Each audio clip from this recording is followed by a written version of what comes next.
அதே போன்று மத ரீதியான அரசியல் பண்ணல.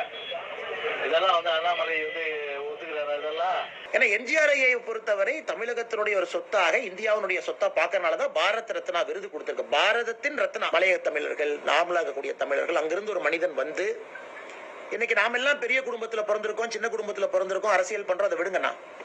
அது போன்ற ஒரு சூழ்நிலையில பிறந்து அரசியலுக்கு வந்தது என்னை பொறுத்தவரை எம்ஜிஆர் ஐயா வந்திருக்கிறாங்க, நரேந்திர மோடி ஐயா வந்திருக்கிறாங்க. மோடி ஐயாவுடைய வீடு எப்படிப்பட்ட வீடு, அவங்க அம்மாவும் 10 பாத்திரம் கழுவுனாங்க, 5 வீட்டுக்கு போய் பாத்திரம் கழுவி தான் மோடி ஐயா மேல வந்தாங்க. அது ஒரு ஒப்பீடு. இரண்டாவதுங்கன்னா, எம்ஜிஆர் அவர்களை பொறுத்தவரை ஒரு சினிமா துறையினுடைய புகழினுடைய உச்சத்திலிருந்து வந்து மக்கள் துறைக்கு வர்றாங்க.